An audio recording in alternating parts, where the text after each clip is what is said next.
Throughout history, we, as humans, have used the power of our minds to achieve incredible and amazing feats. In reality, our minds are simply tools we use to create our thoughts. And the quality of our thoughts determines the quality of our experiences. A simple shift in perception will quickly and easily improve how you feel and what you believe is possible, helping you to achieve all of your personal goals, even those that previously seemed unattainable. Join us now as we explore the vast landscapes of our minds. This is Mind Over Matter. Hi, I'm Brandelyn and Jokiel, and you're watching Mind Over Matter TV, where Mitch and I teach you successful tools to reach your goals and feel better every day. Now, Mitch is in the back right now getting ready for a fantastic interview with our soldier to healer, Kyle. Kyle has a great story to share with all of us, how in a moment of despair, he really learned what it is to have a spark of light in your life.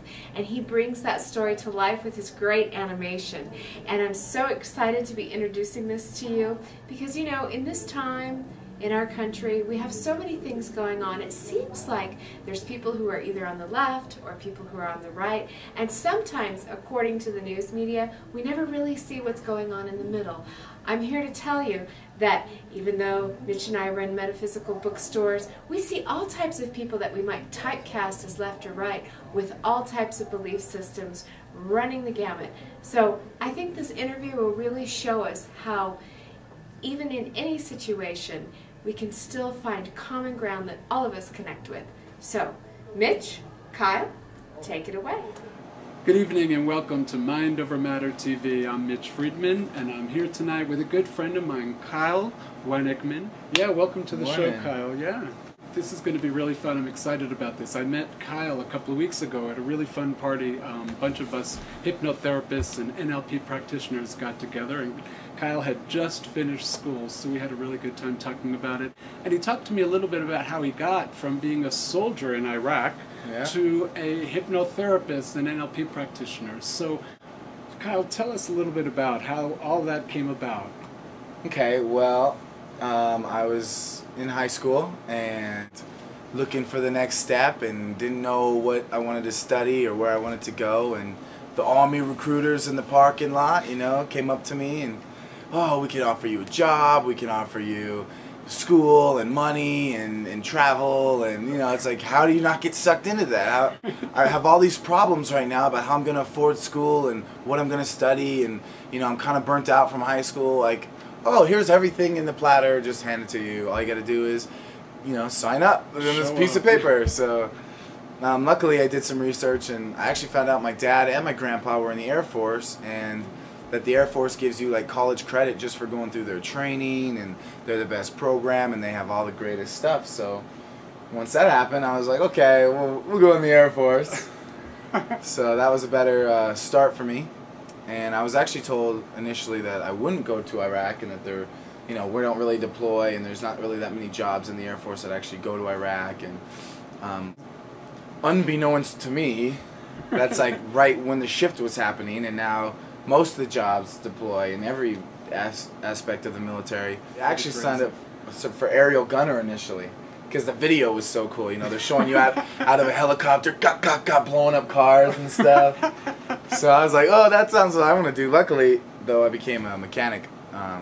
Even though I don't even change the oil in my car, I have no mechanic skills, scored worse in mechanic on the ASVAB. But I, you know, sink or swim, so I swam pretty good. So what was it like? I'm so curious because, I mean, for me, it's been like, I remember when I was your age, it was like my worst nightmare. That was all about Vietnam back then, and there was the draft, and I had a really low number, and I remember I was freaking out. Like I knew I wouldn't even get past basic training, you know? So what was it like actually being deployed and going over to Iraq and being there?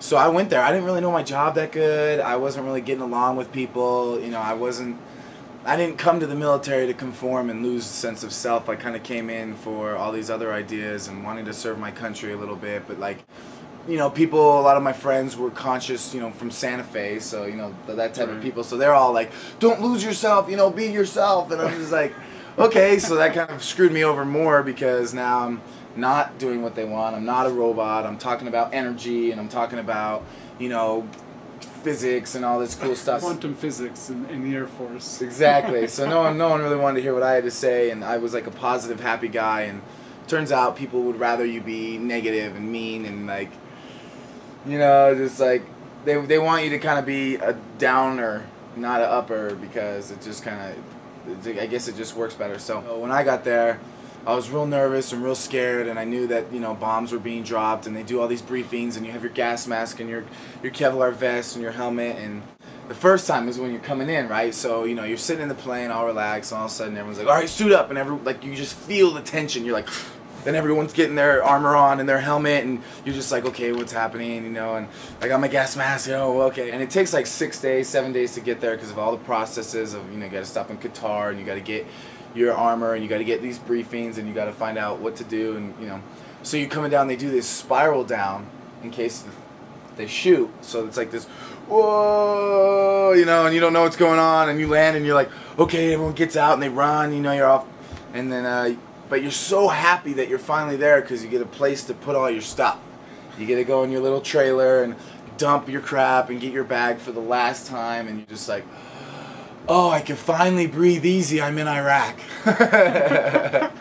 So then trying to learn my job over there was rough because all the other people, you know, I'm the new guy, so, you know, they you know, pour syrup on you and do all this stuff to initiate you into the new guy. And then they have to shave your head. They shave your head all the way off, so stupidly they did the syrup first, so I'm getting my hair ripped out and I smell like pancakes. It's 130 degrees and I'm just like hungry, and it's like day 2, and so a crew chief does all the inspections. They're the last ones to sign it off saying this plane's ready to go, and so they have all the responsibility in case something happens or something breaks. It's on us. So what about, like, okay, here you are in Iraq now and you're getting your little routine down, and you know, and I'm sure things come up, like all of a sudden, like birthdays and anniversaries and times where you would normally be with your family and now you're not. And I know you had mentioned that your grandpa died. What was that like being over in Iraq? And I know you were probably close with your grandfather. And yeah. What was that like? Well, first of all, you have to find out through an email. So it's not like someone gets to, you know, harness, you know, and I'm, you know, I had a really bad day anyway, and, you know, I was just not doing good. People were always on my case, yelling at me, because I just didn't know my job. What am I supposed to do? Like, I had to learn everything there. And so I get an email, and I just, like, you know, I'm crushed, I don't know what to do, so the day I'm just kind of, like, dazed, and then finally I tell someone, like, well, you should have told us earlier, and, you know, go take a minute of silence. And I'm like, a minute of silence? You know, can I call my grandpa? Well, you can't do it right now, just go, you know, be by yourself for a minute. And by this time it was nighttime. So I was just irate, and I was pissed, and I wanted to go home, and I was miserable, and I knew it was going to be my birthday in a couple weeks, and I just couldn't believe this was happening. So I just started picking up these big rocks, and I just chucking them, and cussing and screaming and crying, and then all of a sudden I realized that if I threw a rock a certain way, it would skip and hit the rocks and cause a spark. And it's completely pitch dark, and so it was like the only thing that I could see, and I was just like, that's kind of cool. So then I kind of lost sight of why I was throwing rocks and just became in this like meditative, let's get some sparks going. And all of a sudden I came to this realization that no matter how dark it is, no matter how depressing and sad and down in the depths I go, there's always a spark of light. Yeah, that's so cool. I'm going to have to put that across the screen. I just love that. And, you know, from all the stories that you've told me about how you changed your perception, your perspective about what was going on over there, it sounds like that may have been sort of a stepping stone I know you're like this new age kind of soldier out there, so Yeah. I really want people to see that there's another way for people to think about the situation. Just like you said, no matter how dark it is, we always get to choose how we're experiencing and choosing our thoughts, and that's how we feel, is by the virtue of our thoughts. So tell everybody a little bit about how you changed your experience over there to be more of a learning.